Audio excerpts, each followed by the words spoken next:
Hello everyone, आपके अपने YouTube channel study उत्सव पर आप सभी का स्वागत है।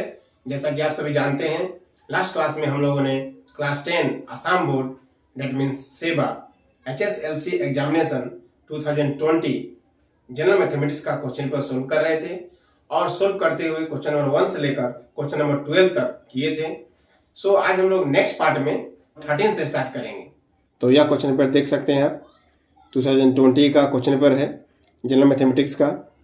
और जैसा कि मैंने बताया था कि इस क्वेश्चन पेपर में बहुत सारे क्वेश्चन ऐसे हैं जो बहुत इंपॉर्टेंट है और बोर्ड एग्ज़ाम 2022 के लिए वेरी इंपॉर्टेंट है। और बोर्ड एग्ज़ाम 2022 में 100% कॉमन आएंगे इस पेपर से।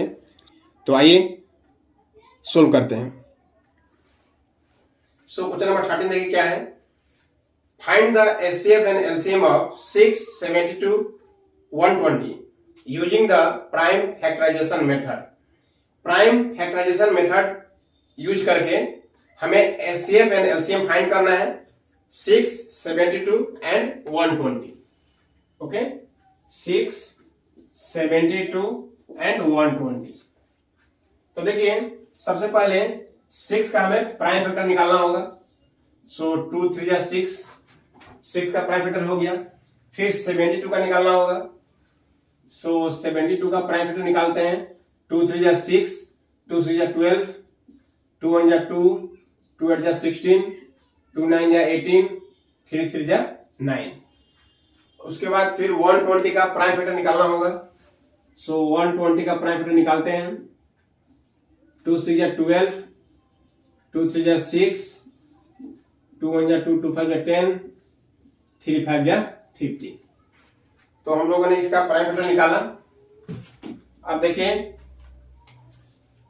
6 की जगह क्या लिखेंगे हम लोग? 2 इंटू 3। फिर 72 की जगह क्या लिखेंगे हम लोग? 2 into 2 into 2 into 3 into 3। So 72 equal to 2 कितने बार है? 1 टाइम्स 2 टाइम्स 3 टाइम्स मीन्स 2 का पावर 3, 2 का पावर 3 इंटू 3 एक है, 3 2 है। सो 3 टू द पावर 2। नेक्स्ट 120 है। सो 120 इक्वल टू देखिए 2 इंटू 2 इंटू 2 3 टाइम्स है। सो 2 का क्यूब। इन तीनों में हमें कॉमन लेना है। तो देखिए हमें 2 का पावर कितना है? 1 है। यहाँ 2 का पावर कितना है? 3 है। यहाँ 2 का पावर 3 है। दैट मीन्स मैक्सिमम 2 का पावर 1 कॉमन होगा, क्योंकि यहाँ में 2 एक ही है, ठीक है। बट यहाँ में 2 3 टाइम्स है, यहाँ में 2 3 टाइम्स है, बट यहाँ में 2 एक ही है। सो मैक्सिमम हम लोग एक ही कॉमन ले सकते हैं। So 2 to the power 1 means 2 common हुआ। फिर देखिए यहाँ 3 टू द पावर 1 है मीन्स 3 एक ही है। यहाँ 3 स्क्वायर मीन्स 3 2 टाइम्स है। यहाँ 3 टू द पावर 1 मीन्स 3 एक ही है, ठीक है। तो हमें कॉमन लेना है। तो यहाँ पे 3 का पावर 1 है, दैट मीन्स एक 3 है। यहाँ भी एक 3 है, बट यहाँ 2 3 है। तो हम लोग मैक्सिमम एक ही कॉमन ले सकते हैं, ठीक है। सो यहाँ कॉमन क्या होगा? 3 to the power 1। So 2 to the power 1 means 2 and 3 to the power 1 means 3। So 2 3 या 6।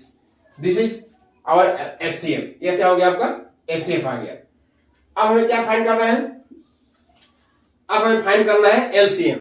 तो LCM फाइंड करने के लिए क्या करना पड़ेगा? देखना होगा कि हाईएस्ट पावर कितने हैं। यहां देखिए 2 का पावर 1 है, यहां 2 का पावर 3 है, यहां 2 का पावर 3 है। सो इन तीनों में 2 का हाईएस्ट पावर क्या है? तो 2 का हाईएस्ट पावर 3 है। सो हम लिखेंगे 2 का हाईएस्ट पावर 3। फिर देखिए यहां देखेंगे 3 का पावर 1 है, यहां देखिए 3 का पावर 2 है, यहां पे देखिए 3 का पावर 1 है। तो 3 का जो पावर है, हाईएस्ट पावर 3 का कितना है? 3 का पावर 2 है। सो हम लोग 3 का पावर 2 लेंगे। अब देखेंगे यहां में क्या 5 है? नहीं है। यहाँ 5 नहीं है, बट यहाँ 5 है, ठीक है। तो 5 का हाईएस्ट पावर कितना हुआ? यहाँ तो है ही नहीं, यहाँ भी नहीं है, बट यहाँ में है। सो 5 का हाईएस्ट पावर क्या है? 1 मीन्स 5 एक ही बार है। सो 2 का पावर 3 8 हो गया, 3 स्क्वायर 9 हो गया एंड 5 टू द पावर 1 कितना हो गया? 5 हो गया। सो मल्टीप्लाई करें कितना हो गया? 8 5 जा 40, 4 36, 360 हो गया। तो इस तरह से हम लोगों ने एलसीएम पाया कितना 360। अब हमें क्या करना है, हमें चेक करना है कि यह तीन नंबर का प्रोडक्ट क्या इक्वल होगा इनके एचसीएफ और एलसीएम के प्रोडक्ट के। तो हमें अब अभी क्या चेक करना है, हमें प्रोडक्ट ऑफ थ्री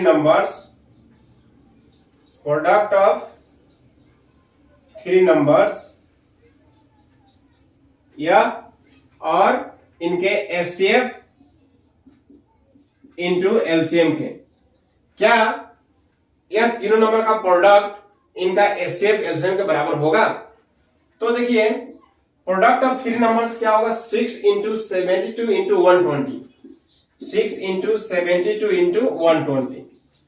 सो इन तीनों का प्रोडक्ट निकालेंगे हम लोग। सो 6 इंटू 72 इंटू 120 करेंगे तो 51,840 आ जाएगा। ठीक है, अब एचसीएफ इंटू एलसीएम करना है। सो एचसीएफ का वैल्यू कितना है, 6 है, एंड एलसीएम का वैल्यू कितना निकला हुआ देखिए 360, और इन दोनों को इंटू करेंगे कितना आएगा 2160। तो देखिए क्या दोनों वैल्यू इक्वल है, नो, दोनों वैल्यू इक्वल नहीं है। देयरफॉर हम लोगों ने चेक कर दिया कि यह दोनों इक्वल नहीं है, that means not equal. Therefore 6 into 72 into 120 not equal HCF into LCM. यह तीन नंबर का प्रोडक्ट एचसीएफ और एलसीएम का प्रोडक्ट के इक्वल नहीं हुआ। This is our answer. ठीक है, आई होप आप लोगों को समझ में आया होगा। अब क्वेश्चन नंबर 14 देखिए। क्वेश्चन नंबर 14 में क्या बोल रहा है, देखिए question, 5 pencils and 7 pens together cost ₹50, means 5 pencils and 7 pens दोनों का कॉस्ट प्लस करके कितना दिया हुआ है ₹50। Whereas जबकि 7 pencils and 5 pens together cost ₹46, 7 pencil और 5 पेन्स दोनों का कॉस्ट प्लस करके दिया हुआ है कितना 46। Find the cost of 1 pencil and 1 pen. तो हमें 1 पेंसिल और 1 पेन का कॉस्ट फाइंड करना है। तो लेट करते हैं, let the cost of 1 pencil, the cost of 1 pencil is equal to ₹X and the cost of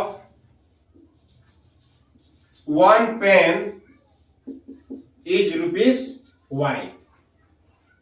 अब देखिए अकॉर्डिंग टू क्वेश्चन 5 पेंसिल्स तो क्या होगा 5X प्लस 7 पेन्स तो क्या होगा 7Y, टुगेदर दोनों प्लस करके दिया ₹50।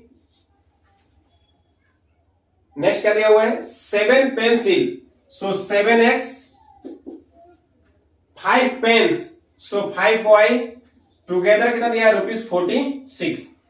अब देखिए यह इक्वेशन 1 हो गया और यह इक्वेशन 2 हो गया। अब हम लोग क्या करेंगे, इन दोनों इक्वेशन को क्या करेंगे हम लोग सोल्व करेंगे। तो देखिए सोल्व करने के लिए हमें क्या करना होगा, हमें x का जो कोफिशिएंट है उसको सेम करना होगा। सेम करने के लिए क्या करेंगे हम लोग, यहां 7 है तो 7 से इक्वेशन 1 में इंटू कर देंगे, 7 इंटू इक्वेशन 1, या 7 से इक्वेशन 1 में इंटू कर देंगे, और या 5 से इक्वेशन 2 में इंटू कर देंगे, क्या हो जाएगा इक्वल हो जाएगा। सो 7 से इंटू करेंगे इक्वेशन 1 में, 7 से इंटू करेंगे तो 7 5 जा कितना होगा 35X, फिर 7 से इंटू करेंगे तो 7 7 जा 49Y, 7 से इंटू करेंगे 50 में तो 350, इक्वेशन 3 हो गया। ओके, और ऊपर जो 5 है उस 5 से इक्वेशन 2 में इंटू करेंगे, 5 इंटू इक्वेशन 2। सो 5 से करेंगे तो 5 7 जा 35X, 5 जा 25Y, और 5 इंटू 46 करेंगे तो 40 इंटू 5 200, और 6 इंटू 5 30, 230 आ जाएगा। अब क्या करेंगे, अब देखिए 35x x का कोफिशिएंट दोनों सेम आ गया 35। अब क्या करेंगे, इक्वेशन 3 में से 4 को माइनस कर देंगे, मींस सब्ट्रैक्ट। सो 3 माइनस 4, जब हम लोग माइनस करते हैं तो देखिए यह इक्वेशन 4 है और इक्वेशन 4 का आगे माइनस का साइन है, तो इक्वेशन 4 का सारा साइन क्या होगा, चेंज होगा। दैट मींस यहाँ प्लस है तो क्या हो जाएगा, माइनस हो जाएगा। यहाँ प्लस है तो क्या हो जाएगा, माइनस हो जाएगा। यहाँ प्लस है तो क्या हो जाएगा, माइनस हो जाएगा। सो यहाँ कैंसिल हो गया, एक प्लस 35x एक माइनस 35x कैंसिल हो गया। यहाँ देखिए यहाँ प्लस है और यहाँ क्या है, माइनस है। So plus minus minus means हमें क्या करना है, हमें सब्ट्रैक्ट करना है। सो 9 माइनस 5 4, 4 माइनस 2 2, 24y यहाँ माइनस कीजिए, 0 माइनस 0 0, 5 माइनस 3 2, 3 माइनस 2 1। अब देखिए y का जो कोफिशिएंट 24 है, it will go and it becomes divide, यह जाए क्या हो जाएगा, डिवाइड हो जाएगा। So y is equal to 120 divide 24 और 24 से 5 टाइम्स में यह कैंसिल हो जाएगा। So y is equal to कितना हो गया, 5। सो y इक्वल टू कितना मिला, 5 मिला। Now putting the value of y in equation 1, y का वैल्यू इक्वेशन 1 में क्या करना होगा, पुट करना होगा। Now putting the value of y, putting the value of y in equation 1, equation 1 में पुट करना होगा। सो इक्वेशन 1 क्या है, 5x plus 7y is equal to 50। अब देखिए 5x x तो x ही है प्लस 7y, y का वैल्यू कितना निकला है, y का वैल्यू 5 आया। सो y का वैल्यू 5 पुट कर देंगे is equal to 50। 5x plus 7 5 या 35 is equal to 50। So 5x equal to 50 and 35 जाए क्या होगा, माइनस हो जाएगा, प्लस में है तो माइनस हो गया। So 5x equal to 15, so x equal to 15 और यह 5 जाकर डिवाइड हो जाएगा। सो यह 5 जा क्या हो जाएगा, सो यह 5 जब इज इक्वल टू के राइट में जाएगा तो क्या हो जाएगा, डिवाइड में हो जाएगा। सो 5 3 जा 15, x equal to 3। Therefore, the cost of one pencil, the cost of one pencil का कॉस्ट कितना आया, वन पेंसिल का कॉस्ट x था, x का वैल्यू 3 आया, that means ₹3 and the cost of one pen and the cost of one pen equal to ₹y था और y का वैल्यू कितना है 5, so ₹5। This is our answer. So answer लिखने का यह हो गया प्रॉपर ढंग। इस तरह से प्रॉपर ढंग से आपको आंसर लिखना होता है तो आपको फुल मार्क्स मिलते हैं। तो क्वेश्चन नंबर 15 देखिए, क्या क्वेश्चन है, how many 2 digit numbers are divisible by 5। 5 से डिविजिबल होने वाले 2 डिजिट नंबर्स कितने हैं। तो देखिए यह क्वेश्चन मैं अरिथमेटिक प्रोग्रेशन चैप्टर 5 पढ़ाया हूं और उसमें अच्छा तरह से इसके बारे में एक्सप्लेन किया हूं और इसके साथ साथ कुछ और क्वेश्चंस जो बोर्ड एग्जाम में आने वाले हैं उसको भी कराया हूं। सो आप उस वीडियो को देख लीजिएगा, मैं उसका लिंक नीचे दे दूंगा। ओके, अब देखिए question number 16, find the coordinates of the point which divide the line segment joining the points 4 - 3 and 8,5 in the ratio 3:1 internally. Means एक लाइन सेगमेंट दिया हुआ है और उसको 3:1 में डिवाइड किया जाना है। 2 पॉइंट्स का रेशियो दिया हुआ है, तो जिस पॉइंट से 3:1 में डिवाइड करेंगे उस पॉइंट का कोऑर्डिनेट हमें फाइंड करना है। सो क्वेश्चन का मतलब समझ लीजिए, आप समझ लीजिए यहां में ए एक पॉइंट दिया हुआ है 4-3, एक दूसरा पॉइंट दिया हुआ है बी 8,5, और इस लाइन को या ए बी लाइन को किसी एक पॉइंट से सपोज पी पॉइंट से, पी या पॉइंट है, इसका कोऑर्डिनेट हम मान लेते हैं x, y। सो इस लाइन को, ए बी लाइन को पी पॉइंट से 3:1 में डिवाइड किया गया है, 3:1 में डिवाइड किया गया है। तो यह पॉइंट पी से डिवाइड किया गया है, तो पी का कोऑर्डिनेट हमें फाइंड करना है। देखिए लेट पी एक्स वाई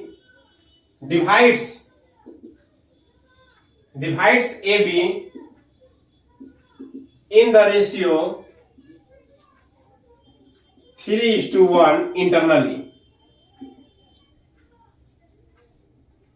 हमने लेट किया कि PXY जो है, यह पॉइंट PXY AB को 3:1 में क्या करती है, डिवाइड करती है। ओके, अब हम लोग सेक्शन फॉर्मूला का यूज करेंगे। बाय यूजिंग सेक्शन फॉर्मूला,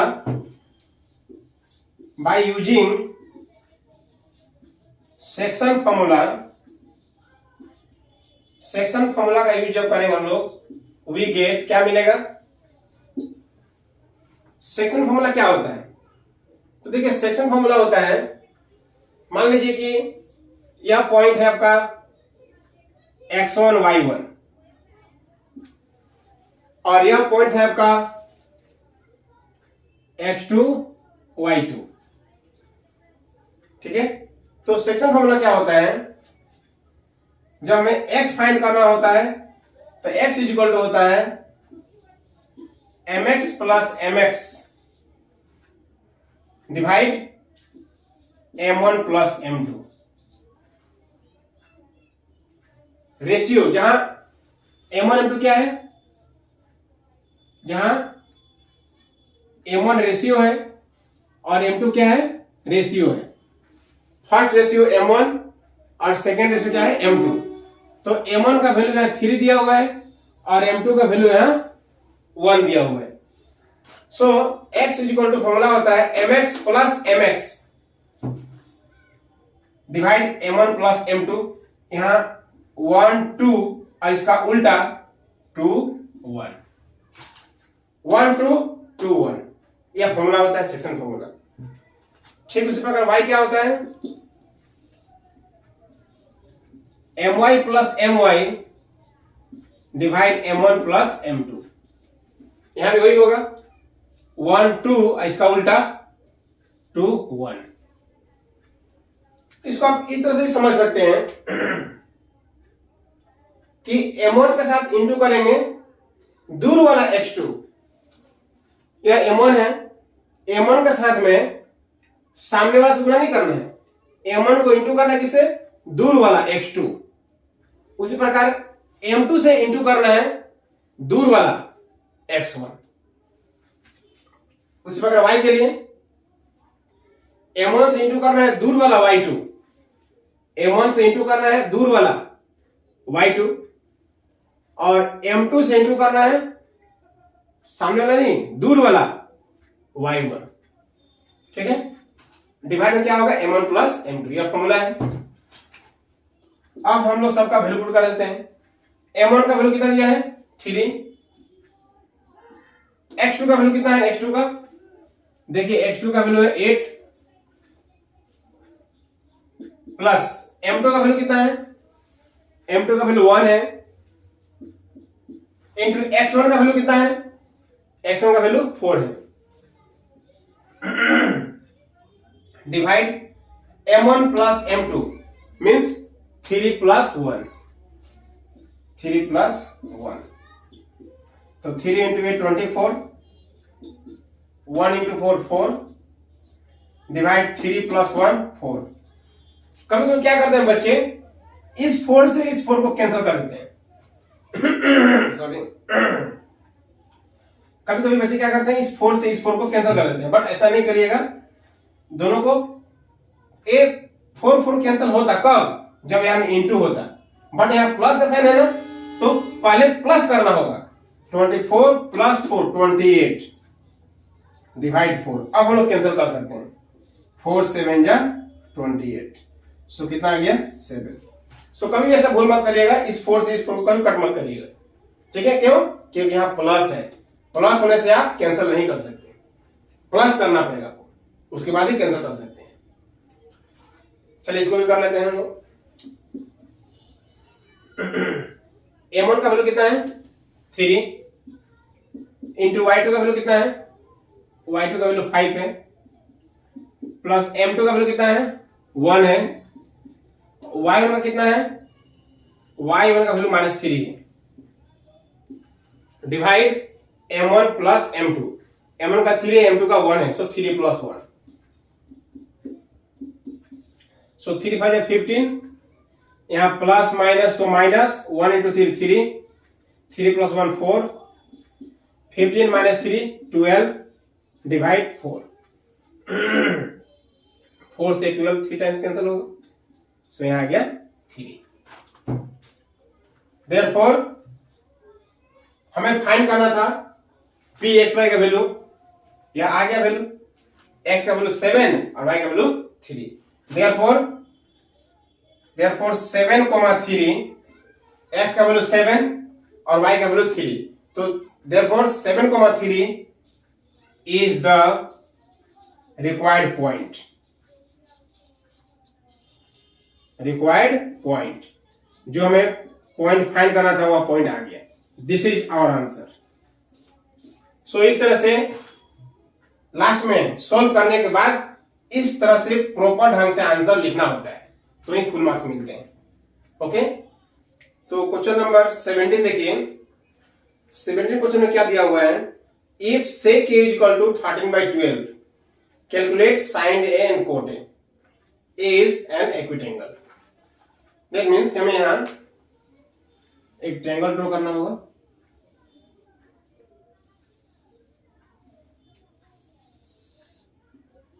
सो यह एक राइट एंगल ट्रायंगल है। Okay, so A B C, और ए क्या बोला, इक्विटेंगल, सो यह इक्विटेंगल है। और हमें दिया हुआ है सेक ए इज इक्वल टू 13/12। क्या दिया क्वेश्चन में? क्वेश्चन में दिया हुआ है सेक ए इक्वल टू 13/12, यह हमें क्वेश्चन में दिया हुआ है।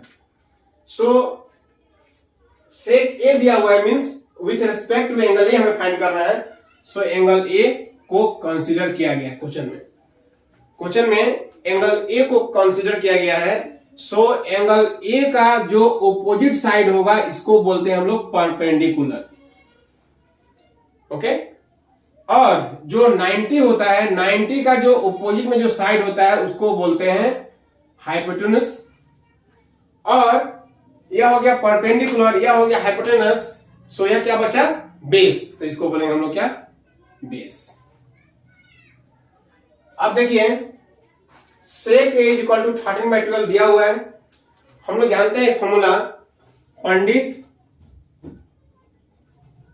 भोला प्रसाद हर हर बोल, हर हर बोल। तो ये एक आदमी का नाम है, एक्चुअली एक आदमी का नाम है, उस नाम से हम लोग फॉर्मूला बना लेते हैं। किस तरह से, देखिए पंडित भोला प्रसाद हर हर बोल, तो यहां में हमको क्या देखना है, फर्स्ट लेटर P/H। तो P/H क्या होता है, साइन थीटा। साइन थीटा बोले या ए बोल सकते हैं, साइन ए या साइन थीटा। तो साइन ए का फॉर्मूला क्या होगा, P/H। उसी प्रकार यहां पे फर्स्ट लेटर देखिए B/H, तो B/H होता है क्या, cos थीटा, या cos ए बोल सकते हैं। cos ए इक्वल टू क्या होगा, B/H। ओके, उसी प्रकार यहां फर्स्ट लेटर क्या है, P/B, तो tan थीटा या tan A इक्वल टू क्या होगा, P by B, P by B. बहुत लोग इसे इस तरीके से याद करते हैं, बहुत स्टूडेंट थोड़ा दूसरे तरीके से याद करते हैं। उनका एक सेंटेंस, लंबा सेंटेंस है, वो ऐसे लर्न करते हैं, some people have curly brown hair,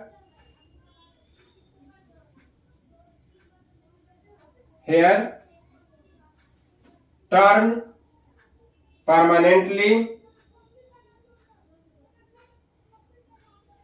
black. बहुत लोग ऐसे याद करते हैं। तो यहां से वही फॉर्मूला निकलेगा, यहां से भी क्या निकलेगा, some people have means some, S means sine theta, sine theta का फॉर्मूला क्या होगा, P by H, first letter sine theta equal to P by H. तो देखिए इसी प्रकार यहां से क्या मिलेगा हमें, cos theta equal to B by H. सबका हमें फर्स्ट लेटर देखना है। ठीक उसी प्रकार यहां क्या मिलेगा, देखिए tan theta equal to first letter tan theta equal to क्या होगा, P बाई बी। अब देखिए इसे सोल्व करने के लिए हम लोग पाइथागोरस का फॉर्मूला यूज करेंगे। What is the formula Pythagoras? Pythagoras का फॉर्मूला होता है, अब देखिए H square equal to P square plus B square भी लिख सकते हैं, या P square plus B square equal to H square भी लिख सकते हैं। तो पाइथागोरस का यह फॉर्मूला हुआ, इसे आप दोनों तरीका से भी यूज कर सकते हैं। इस क्वेश्चन में देखिए क्या दिया हुआ, सेक, सेक ए। सेक क्या होता है, कॉस का उल्टा होता है। सो कॉस है बी बाई एच, कॉस क्या है बी बाई एच, तो सेक क्या हो जाएगा, इसका रेसिप्रोकल हो जाएगा h by B, h by B equal to 13 by 12। Okay, so यहां से देखिए h का वैल्यू कितना है 13 और b का वैल्यू कितना है 12। सो यहां से लेट करते हैं हम लोग, let h equal to 13k, okay, and b equal to 12k। Now we can use the formula here. अब हम लोग क्या करेंगे, पाइथागोरस का फॉर्मूला यूज करेंगे। सो पाइथागोरस फॉर्मूला क्या होता है, P square plus B square equal to H square, या पाइथागोरस का फॉर्मूला है। अब देखिए यहाँ p का वैल्यू कितना है, p का वैल्यू हमें पता नहीं, सो पी स्क्वायर रहेगा प्लस बी स्क्वायर, b का वैल्यू कितना है 12k, सो यहां लिखेंगे हम लोग 12k स्क्वायर, और h का वैल्यू कितना देखिए 13k, सो 13k का स्क्वायर। अब देखिए यहां पी स्क्वायर प्लस 12 का स्क्वायर कितना होता है 144 k स्क्वायर, और 13 का स्क्वायर कितना होता है 169 k square. So P square equal to 169 k square, और देखिए यहां प्लस में है, ये जब राइट में जाएगा तो क्या हो जाएगा, माइनस हो जाएगा 144 k square. So P square equal to, इसमें से इसको माइनस करेंगे हम लोग तो आएगा कितना 25 k स्क्वायर। ओके, अब देखिए पी स्क्वायर का वैल्यू इतना है, जब स्क्वायर को रिमूव करेंगे हम लोग तो क्या लगेगा, रूट लगेगा। So p equal to root 25 k square, और हम जानते हैं 25 कितना का स्क्वायर होता है 5 का, जब रूट से दोनों बाहर आएगा तो कितना हो जाएगा 5k। अब क्वेश्चन में क्या फाइंड करना था हमें, क्वेश्चन में फाइंड करना था sine A and cot A. So sine A, sine A क्या होगा, देखिए फॉर्मूला, साइन ए क्या होता है p by H, so p by H, p का वैल्यू कितना निकला हमें 5k, सो 5k, h का वैल्यू कितना है 13k, सो 13k, k के कैंसिल हो गया, सो 5 बाई 13, ये आंसर आ गया। और दूसरा क्या फाइंड करना था, cot A. So cot A, cot क्या होता है, तो कोट क्या होता है 10 का रेसिप्रोकल, 10 है p बाई बी, 10 कितना है p बाई बी, तो p बाई बी का रेसिप्रोकल क्या होगा b बाई पी। अब देखिए b का वैल्यू कितना है 12k, और p का वैल्यू हमने फाइंड किया कितना 5k, सो k के कैंसिल हो गया, सो 12/5, दिस इज आवर आंसर। तो आई होप आप सभी लोगों को समझ में आया होगा। अगर एक बार में समझ में नहीं आता है तो वीडियो को प्ले करके 2-3 बार देखिएगा, पूरा तरह से समझ में आ जाएगा। और फिर भी किसी तरह का कोई डाउट हो तो प्लीज कमेंट करिएगा, मैं कमेंट का जवाब दूंगा। और आपके जो भी डाउट्स होंगे कमेंट देखकर मैं नेक्स्ट क्लास में उसे सोल्व करा दूंगा। तो अगर और भी क्वेश्चंस इस वीडियो में हम लोग सोल्व करें तो यह वीडियो काफी लंबा हो जाएगा। सो इस पार्ट में हम लोग इतना ही क्वेश्चन सोल्व करते हैं और इसके आगे का क्वेश्चन हम लोग नेक्स्ट पार्ट में डिस्कस करेंगे। तो इस वीडियो में बस इतना ही, फिर मिलते हैं एक नए वीडियो में। Thank you.